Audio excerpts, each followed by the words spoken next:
I'm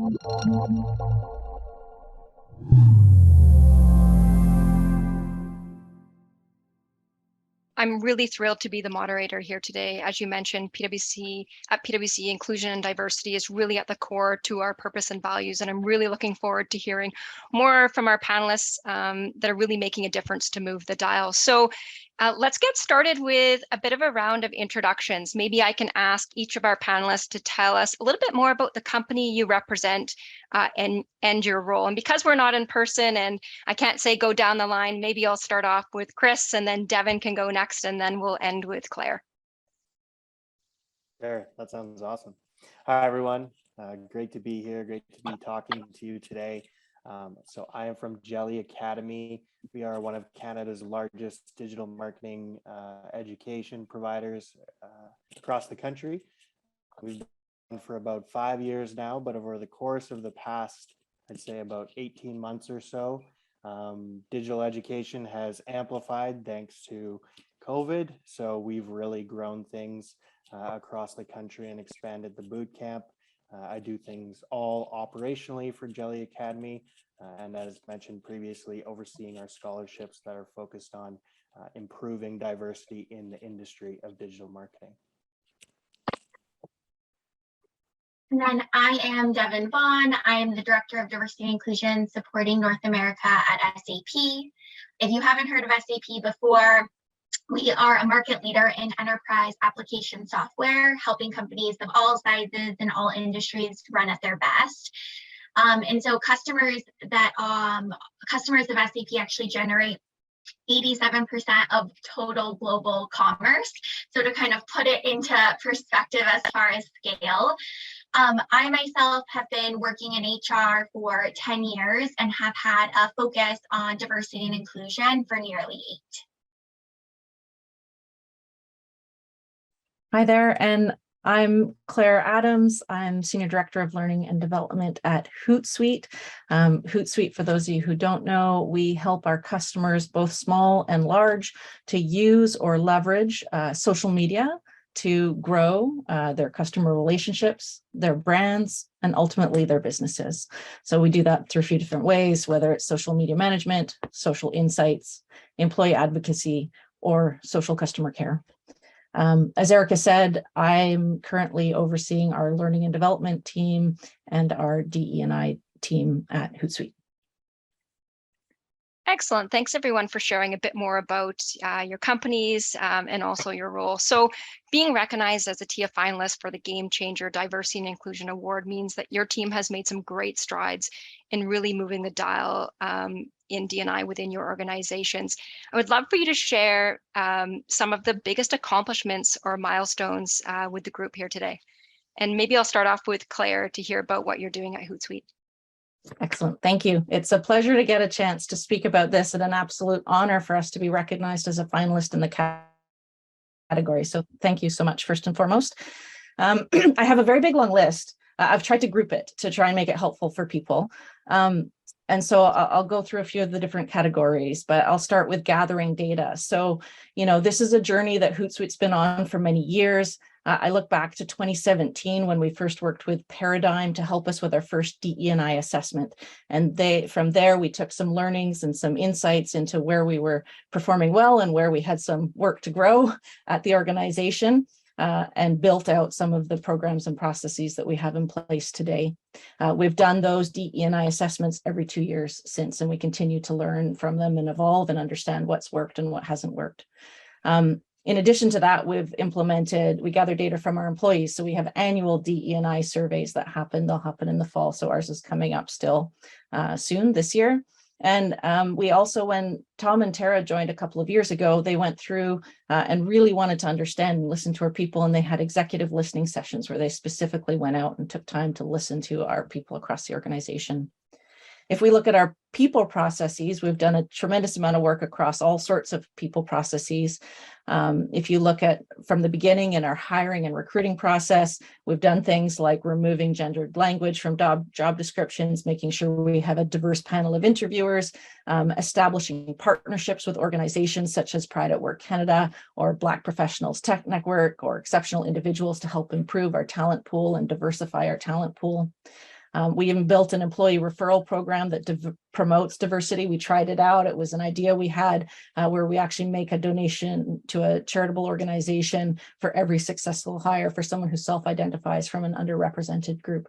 And so we're trying new things, and it's across all of our people processes. We could look at our promo process. That was one of the things that we learned was needing some work, promotion process, and we put in a whole new promotion process. And in time, in follow-on assessments, we've learned that they've actually had the positive impact that we were hoping to see. We've restructured our employee benefits from top to bottom to ensure they're inclusive. That include things like increased coverage for mental health by 6 times, fertility treatment, gender affirmation surgeries, and more, and pay equity assessments as well across our organization, and have reached pay equity for all of our employees.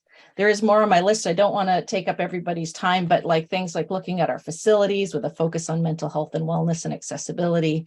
We've built out a DE&I committee. We have initiated our first ERGs, our employee resource groups, the first 5. We have learning programs that are unconscious bias, challenging your bias, building inclusive teams, and a lived experience series where we can learn from other people.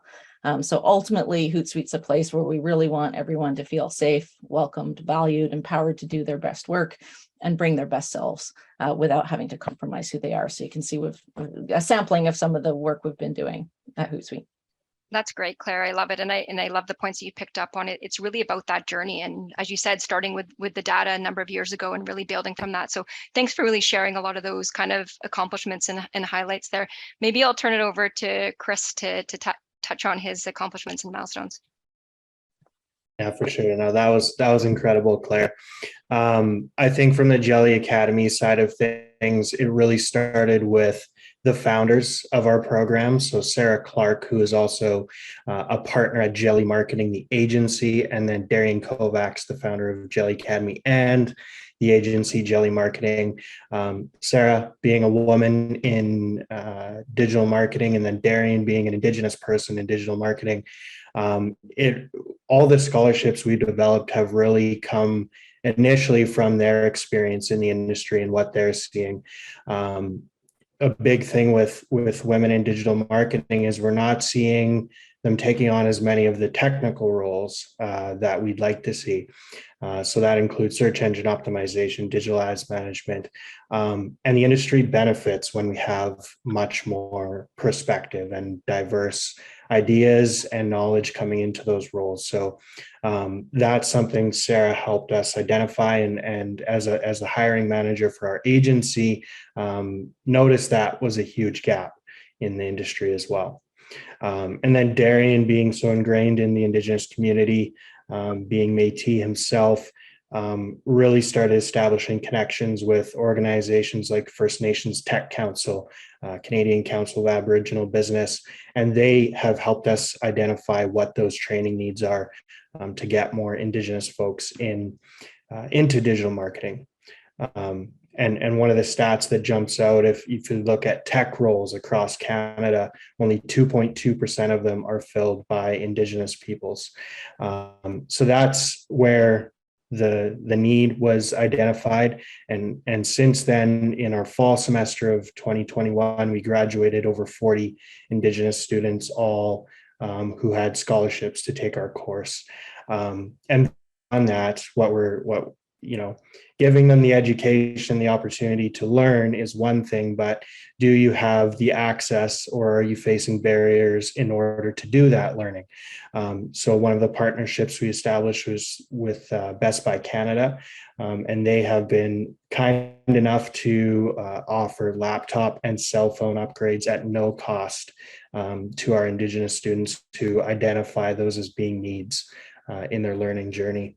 And we have Hootsuite on the panel here today, and Hootsuite has been incredible in providing free access codes to our digital learners to take the social media marketing certificate, which is an industry recognized credential that really helps people get jobs. So those partnerships and learning from those groups have really enabled us to be able to do what we have done so far.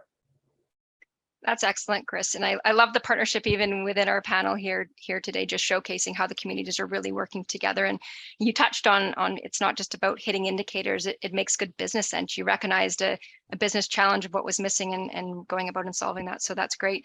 Not easy to follow, Devin, I'm sure, but we'd love to hear what's happening at SAP. Yeah, of course. I'm so excited to be here representing SAP, but also even just in this first question, really excited to learn about what these other companies that are doing great things, Indy and I, are doing.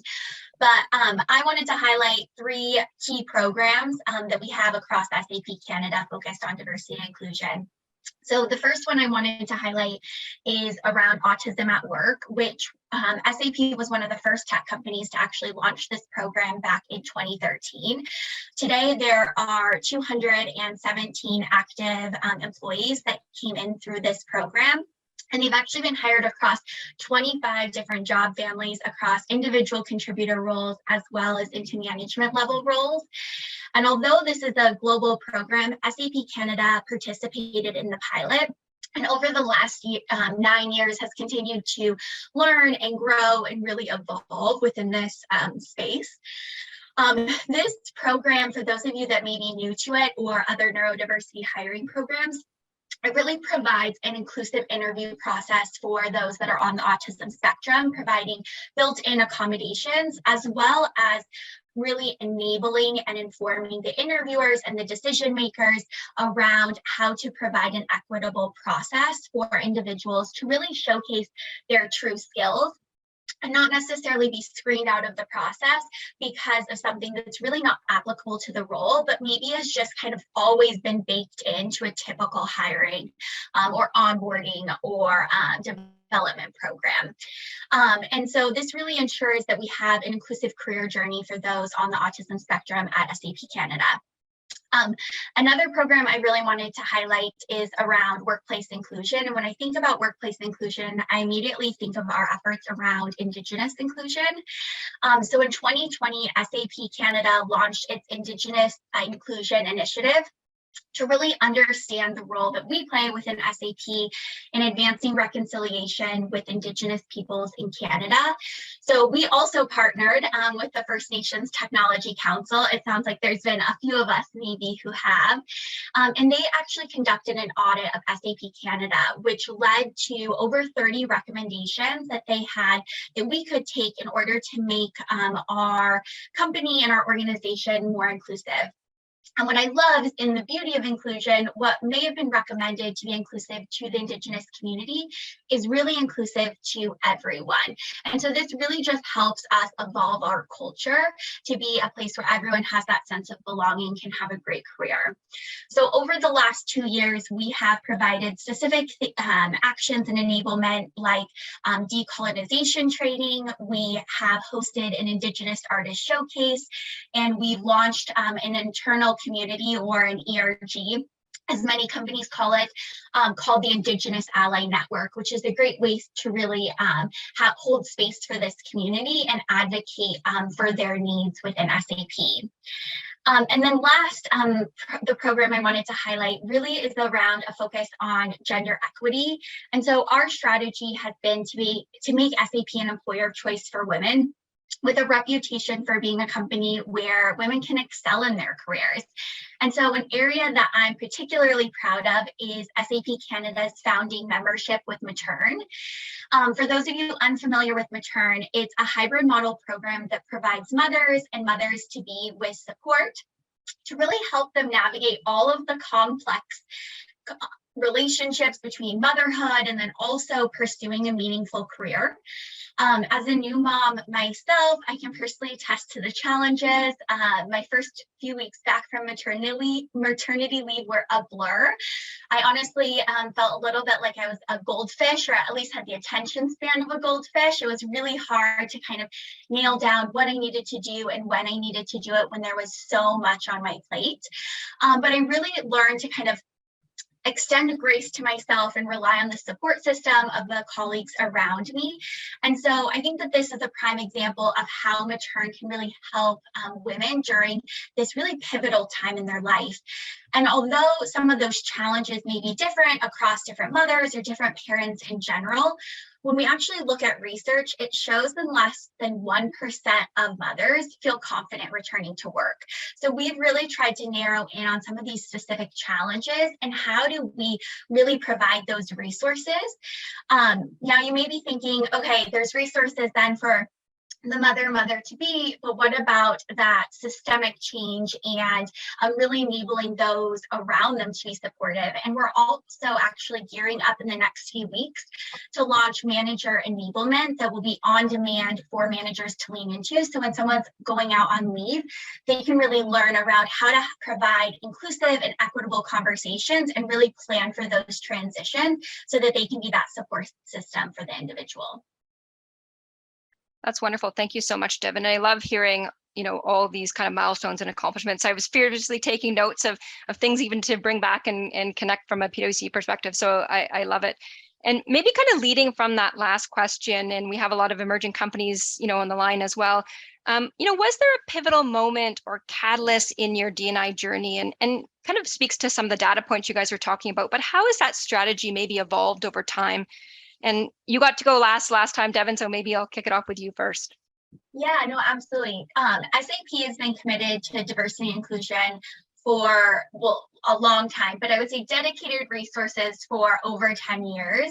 And so because of that, we've seen a lot of evolution because a lot has changed over that amount of time. But I would say a pivotal moment, or maybe at least a shift in this constant evolution, was last year when we had the opportunity to build a specific D&I strategy specifically for SAP Canada. Because SAP is this large global organization with over 100,000 employees and operating in so many different countries and geographies, sometimes it can be difficult to figure out, okay, what do we approach at that global focus perspective, and then what needs to really be unique to that particular need within the local industries or offices. And so for me, I see this as kind of that turning point, if you will. And so by specifically focusing on Canada, I think it's enabled us to not only say, okay, this is what we can leverage from the broader global organization, but we've been able to identify specifics that may be unique to Canada or may also allow us to move a little bit quicker by trying it out first in Canada and then letting other regions or other areas potentially adopt from our learnings. So some examples is that we just this month launched a 4-month Brave Leadership Coaching Program for a number of our senior women leaders in Canada. And so this provides community support and development where we really hope to see retention of these individuals as well as growth within their own careers and their own ambitions. And then we're also considering a new talent pipeline for 2023 called Talent Beyond Boundaries. And so through Talent Beyond Boundaries, SAP can actually tap into individuals who are refugees. So they're skilled workers, but they may be located in areas of the world where they have no working rights. And we can actually create a pipeline for them to come to Canada as employees within SAP.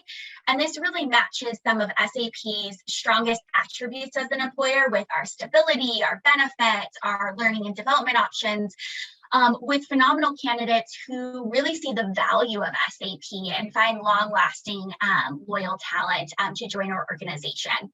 So I'm going to go ahead and say, a very long journey where we could probably pinpoint a number of different things, maybe that being able to take the global focuses and really apply them in a localized way. That's great, Devin. Thank you. And I love, your concept of, you're a large company, but really taking it back down to the local market and for that agile and specific to Canada as well. So that's great. Claire, I'd love for you to go next. Yeah, I mean, I think it's a bit tough to follow Devin on that one. It was a really lovely, comprehensive answer for us. I think it's a little bit what I said earlier. I think it's an ongoing journey for Hootsuite as we continue to mature as an organization. I look back to 2017 when we had a VP of DE&I at that time, and now we have Tara, who's our Chief People and Diversity Officer, and a DE&I team.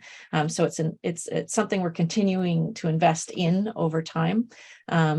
And we're constantly looking at the work that's done in the past, and some of it's been really successful and great, and some of it we need to iterate on, and we are doing that, and we keep learning from it and continue to listen to our employees as we move forward. So for us, it's more of an ongoing journey, I'd say, as we grow up.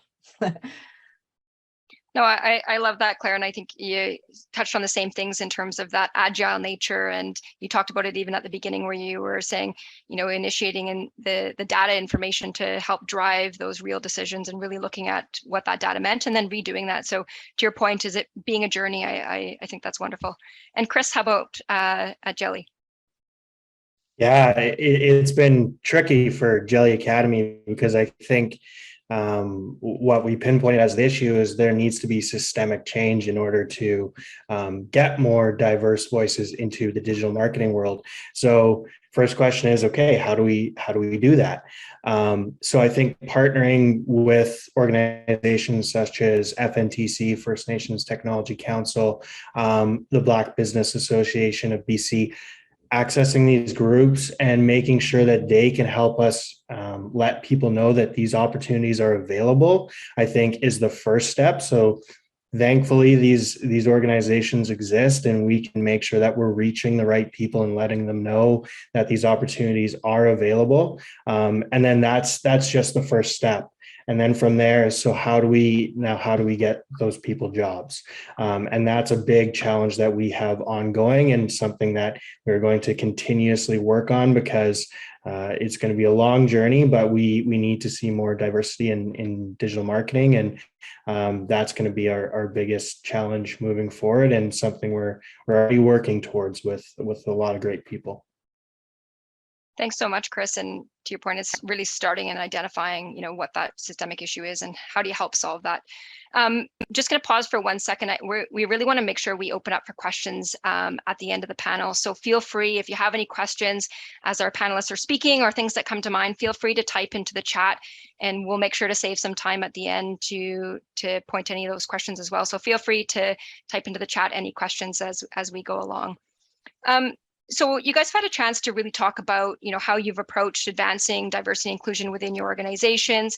And I would love to expand that a little more broadly, even within kind of our communities and tech ecosystem. You talked even about amongst you guys partnering a little bit. Would love to hear, a bit about that and also some practical strategies that you can kind of share with the audience as well.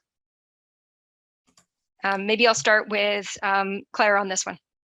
Sure. Okay. I feel like I might be repeating some of what I've said before, but I'll do my best. That's okay, because you covered so much in the beginning and there's so many things going on. I was writing down, I was like, I would love to ask you a gazillion questions about all of them. So feel free to repeat, go into more detail. We love it. Yeah. And I guess I'd preamble this with, I'm not sure that we're the experts at our process. It's our process. And so I can share what I think has worked so far. But we're constantly learning because it is a journey, to keep reusing that word. So one of the things that I think helps us and has really helped us move forward is sponsorship and alignment. So with Tara in the Chief People and Diversity Officer role, this is a really critical mandate to her for her personally and for the organization. And she has a very strong partnership with Tom, our CEO, and alignment in it. And that gives us the ability and permission to do a lot of work across the organization.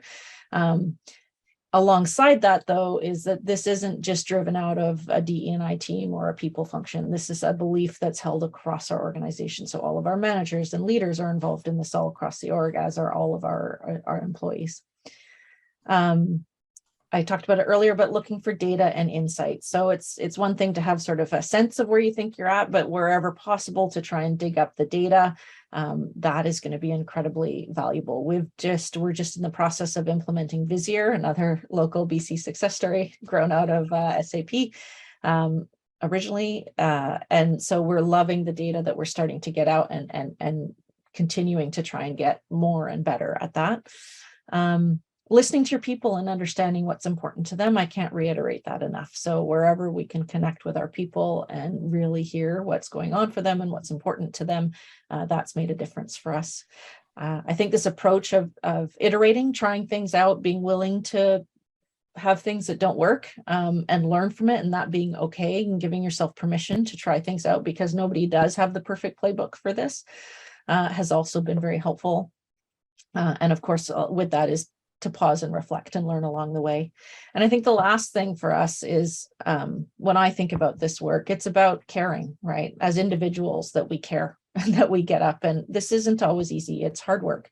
And so for ourselves as individuals, to push ourselves, to continue to learn and grow and understand and develop. So that would be my sort of main buckets for how we've approached it and continue to approach it. That's great. Thanks, Clara. And I think, I think a lot of people reflected on it, but, there isn't one solution, and it's trying a lot of different things and holding yourself accountable, setting targets and sharing that. So, and really being that data driven, and love the connection back to BC with Vizier as well. So that's great. And how about yourself, Devin? Yeah, I think one of the lessons that I feel like I personally learned early on in my own D&I journey of being a practitioner is around trying new things and being okay with being in the unknown, right? None of us have it fully figured out, right? Everyone is a work in progress, and maybe at different points within that journey. And so I think it's really important that both internally and externally, that we're sharing both the successes that we have, but then also some of the failures with that broader tech ecosystem, so we can learn from one another and we can really more broadly make an impact. I think that's one of the things that's really special within the DEI community, is that there is this openness to have a dialogue, whether you're customers or competitors, around what's going well and what isn't. When I also was reflecting on this question, I think one of the things that really stood out to me was around community. And when I think about community, I also think about a partner team within SAP, which is our corporate social responsibility team. And so I think one of the things that's been really helpful, whether it's the CSR team or other teams, is that level of partnership and commitment. And so I think the point that Claire may have made, it's not just those within DEI that are making the advancements, right? It takes effort from every single person, and every single person across all different lines of business that can make different impacts. And so within CSR, we have a program called Pro Bono for Economic Equity, which focuses on accelerating either Black-owned or Indigenous-owned businesses in both the US and in Canada.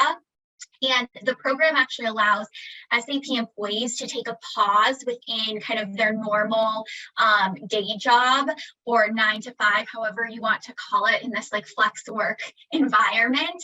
And they actually get to take a few weeks off from that role and focus on being these expert consultants for businesses within their communities, to provide resources around how to scale, how to leverage technology, how to maybe think of certain business strategies.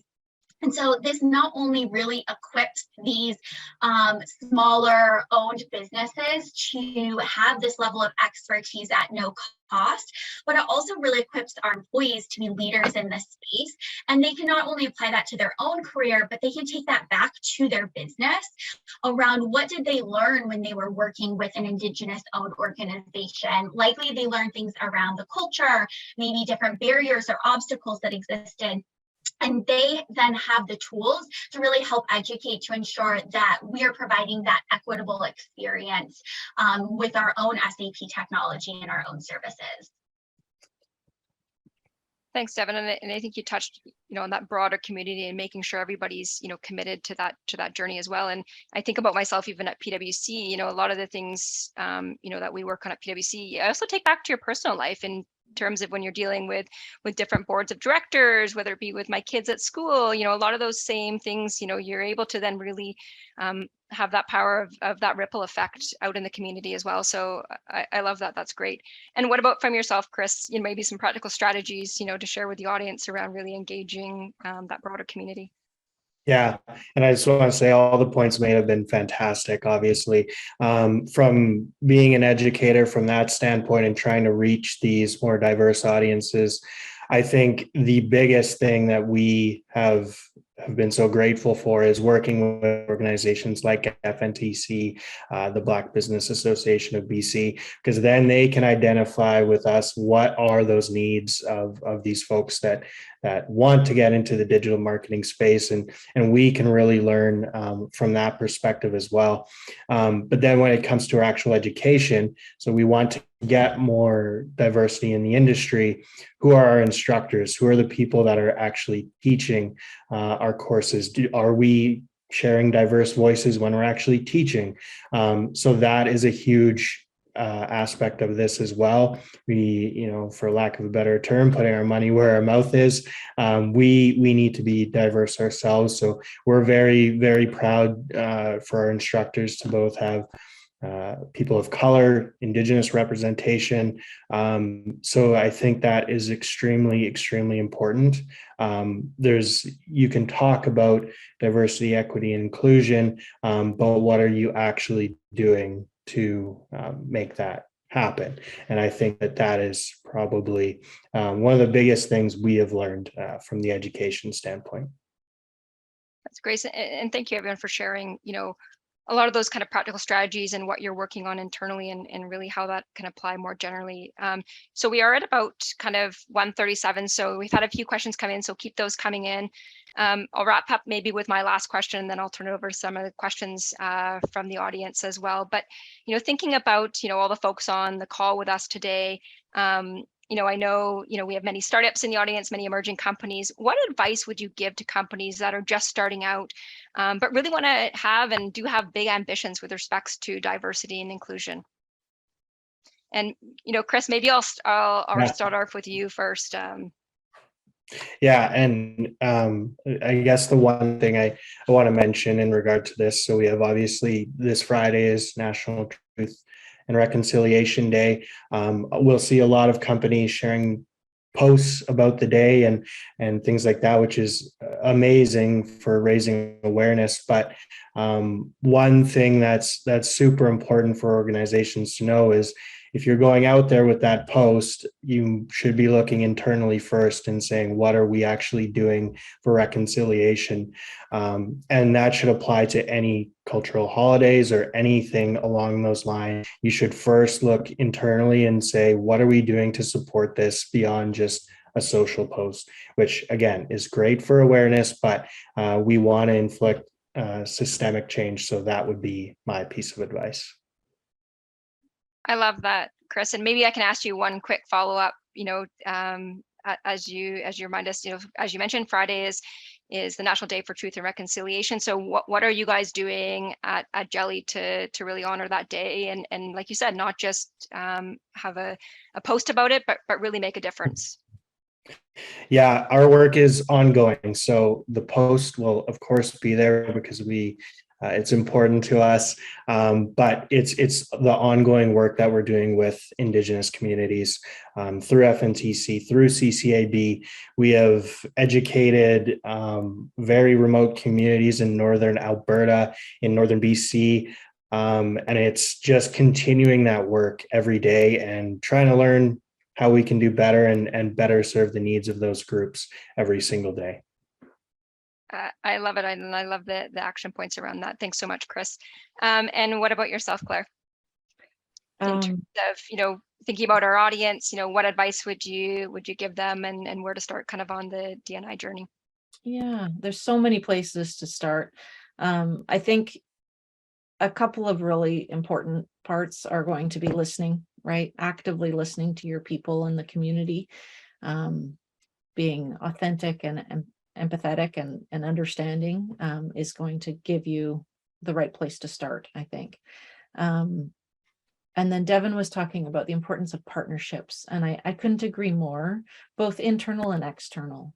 So it warms my heart to hear you talk about the partnerships with your CSR team. I was actually at Crystal Decisions and Seagate at the time when CSR was being built back then. And so it's amazing to hear that it's still going strong. And we partner like seamlessly, almost like it's all, I wouldn't say it's all one team, but we work hand in glove with our social impact team here and our learning team. It's just sort of the way work gets done.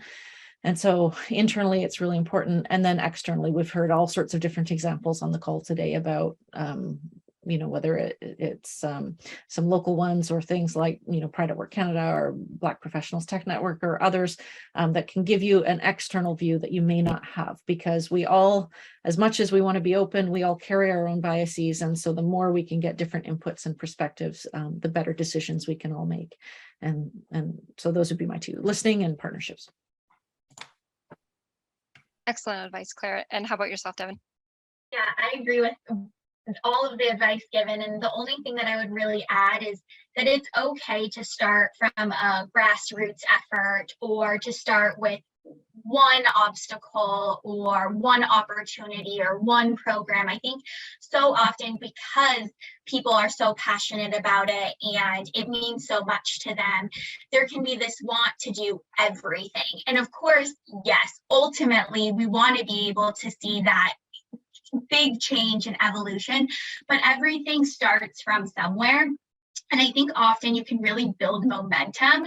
So my advice would be to really kind of focus in on what's one particular area where you feel like you can get buy-in from leadership, that you can get that partnership, that maybe there's other people passionate around that same opportunity, and really try to start there. Once you start seeing success and people are getting interested, you start attracting more people, more partners that want to be involved. And you can also take those successes and start to tweak them and apply them maybe across different communities or different geographies, right? There's so many different ways to scale and scope. And so I would just maybe encourage people to, even if you feel like it's too small, it's making an impact, and that can lead to more success down the road. And so to really celebrate some of those small wins and just getting the work started. I love that, Devin. That's great advice. It's like you said, it's picking something and starting somewhere to start that journey. Mm-hmm. And I asked Chris, how they were celebrating and honoring kind of, the National Day for Truth and Reconciliation. So Devin and Claire, is there anything that you guys are doing kind of at your organizations to honor this day? I know from a PwC perspective, we've rolled out a series of 4 Truths of Reconciliation, and really also looked at our hiring process of how do we attract more Indigenous, talent to apply? Are we not connecting with the right communities to really get those applications in? So we'd love to hear more of, how you guys are honoring Friday as well. Yeah, I'm happy to jump in for SAP. So we have actually partnered with our leadership teams across Canada so that our employees are encouraged and supported to take 3 hours of the day to really devote to learning and enablement. So we'll have a guest speaker join us who is Inuit and an activist, both in Indigenous community as well as within sustainability and the environment. And so she'll be speaking to our employees, where we can learn a bit more from her own experience and stories. And then we also have put together an internal learning journey that walks through a really brief history of Canada through an Indigenous lens. But I would say probably putting more emphasis on what does that mean as far as potential barriers or challenges that exist today, and then what can our employees do within their own allyship actions to ensure that we're providing that inclusive and equitable workspace, as well as, honestly, an inclusive and equitable community, right? We all live and, as you said, even in your land acknowledgement, operate our, like, we're here. So how do we also just extend that into our lives as well? And so we're really just focused on that learning and enablement, and really using this time for our employees to continue on their own journeys. And for us, it's similar. Last year, when the initial day happened, Hootsuite made the decision to make it a day off for our employees. And so with a strong encouragement for their own learning and growth, and sharing multiple resources for them to be able to reflect. We brought in a guest speaker last year. Just this morning, my call, just a little bit before this one, was Lynn Gru, who's the CEO of the Native Women's Association of Canada, and she came and spoke to our employee base this morning with a really powerful talk for an hour today. So it's a small step, but a step that has people thinking both today and into Friday as well. Excellent. And I think it speaks to what Devin was saying is it's really just making sure that you're putting attention to it and starting that somewhere. So that wonderful, Claire. So we've got some few questions in from the audience. So one of them is, how have, the panelists ensured that diversity and inclusion is also representative at the executive and management level? And, we see kind of stats on there's clear discrepancies with women, people of color at senior levels. How are you addressing or tackling and really moving the needle in this area as well? And so maybe I'll start with I'll pick on you first, Claire. Yeah, let me jump in, because that was one of the things I spoke about with our first D&I assessment back in 2017. We were kind of crushed to get some data that said we weren't doing so well in some of those areas. And that was where Paradigm, the consulting companies, gave us some very clear steps on how to improve our promotion process. They talked about things like making sure you have very clear criteria for the promotions, making sure you use very specific examples, make sure you have a diverse panel that people are reviewed through, slowing down the process so you don't get that immediate bias. And so we took much of their recommendations, rebuilt a process that works for us.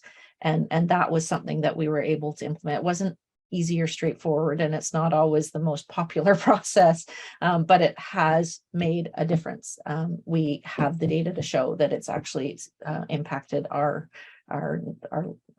representation.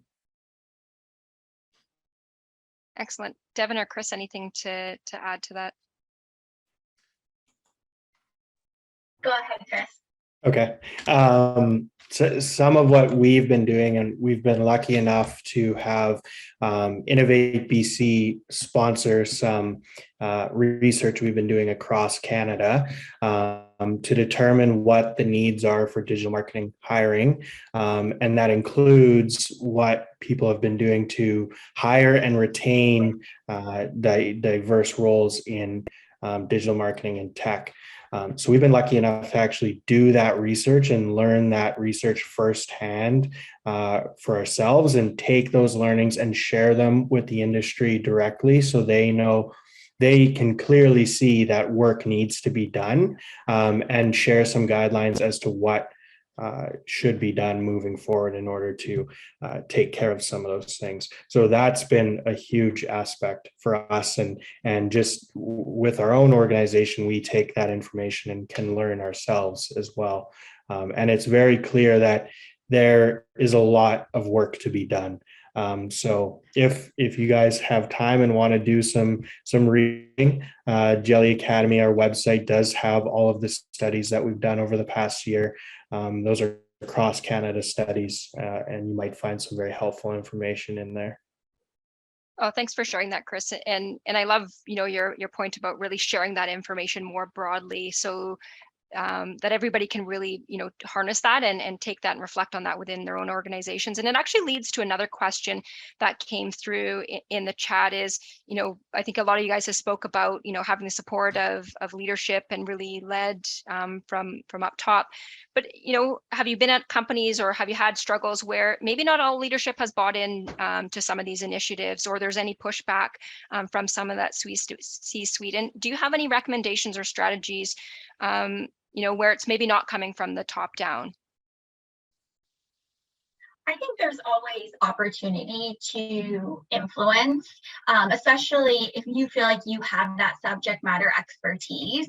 I think a big portion, and this applies outside of, I think, diversity and inclusion as well, but really getting to know that leader. Because I think sometimes you really need to position it in a way that it's going to be received, right? Do they want to see data? Do they want to hear like personal anecdotes? Do they want to hear hear personal testimonies? Do they want to see like the larger vision or the concrete steps as to like how you're going to achieve it? So I think often it's really around getting to know them and the way that they really process information so that you can really go in a way that's going to be influential to them. Or maybe you're opening up their perspective, or you think there could be a different approach, or you want to broaden the D&I topic as to like what they think is, you know, included in that umbrella. And so that would be how I've approached it in the past, and how I would recommend others is just really kind of going back to the basics and being really prepared. And it's been mentioned numerous times, like the listening. I think that's also really important. Like if they have concerns or pushback, listen to those. It doesn't mean you have to agree, but then once you really understand maybe why they're not on board or why you're not fully aligned, you can also come back to them with, again, like kind of your argument or that influence as to like why maybe they need to have a different perspective, or they could consider a different perspective. And so I think there's a lot of power in both preparation and then listening, so that you are making sure you're influencing in the ways that are really going to be impactful and meaningful.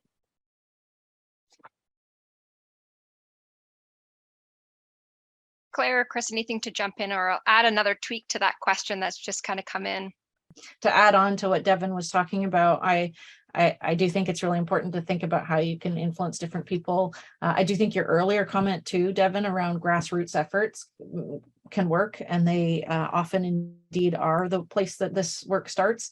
And so to not think that if you don't have executive buy-in, you can't do this. Like, I think that absolutely you can. It takes a few committed people who really care, and you'll make headway. And I think the other thing to keep in mind is that sometimes people approach us because we feel like it's the right thing to do, that it's a nice thing to do, which it is, but it also makes good business sense. And I think that having leaders understand that and how it makes good business sense is valuable as well in this process of building support in an organization. I couldn't agree more, Claire, on that point of really tying it to those business outcomes, you know, to help look at it from another angle. And a follow-up question that kind of related to a lot of what we've been talking about, and even, you know, convincing C-suite is really around, you know, that data collection and, you know, the use of data, and that being a bit of a driver of some of, you know, programs or initiatives that come out of really solving that problem. And so do you have any specific advice about, you know, what are those key metrics that need to be tracked? You know, how do you decide what goals or benchmarking might be used? And for context, the person's indicated, you know, they're from a 100-person company. So, you know, sometimes anonymity can be a concern in these matters. So I'm not sure if you have any insight or thoughts on that. Maybe I'll go to Chris first. I'll pick on you first. Yeah, I mean, I don't have a ton of input from a hiring perspective and the data. What I guess what I can say is that from our side as educators, knowing the data on what exists in the industry and what the gaps are is super important. And just knowing the numbers, like 2.2% of Indigenous peoples being represented in tech roles across Canada is far too low. Once you actually know this data, I think it helps you develop the benchmarks internally in your own organization. But yeah, from a hiring perspective, I don't have a ton of input there. So we're running up close to time. I maybe just, Devin, I don't know if you want to add a few quick comments on just kind of, you know, getting data, how to collect it, you know, what are some things that people could track as a starting point. And then I'll turn it over back to Erica to kind of do closing remarks, but maybe Chris, Devin, and Claire, there was also a question about, you know, a lot with partnerships and communities. Would love for you guys to type into the chat, you know, who are you partnering with? You know, who are those supporters? Just so that other people within the call can really think about how are they using connections as well to really move the difference in their business. While the other panelists are typing away, as far as data, happy to like have a conversation offline as well. But I would say one piece when we think about like anonymity is not everyone needs access to the data. So I think that that's an important kind of like frame of reference that can be really helpful as to like, just because you're collecting it, it doesn't necessarily mean that you're sharing it even at the aggregate level. Sometimes it's truly just for internal benchmarking where very select few people have it. And then the other point is, although data can be incredibly impactful, it isn't necessary in my perspective that you always have to have it. So just because you may not necessarily have access to data, especially if you're at 100% organization, you can likely kind of visually maybe get a sense from like your calls and community and time together, like where some potential gaps could be, where you could probably navigate a little bit of that prior to having the data and knowing like, okay, these are some opportunities that I really want to make sure that we're focused and targeting. So I would just maybe say, don't let it be like a non-starter for you to kind of get the ball rolling, even if data is a bit delayed.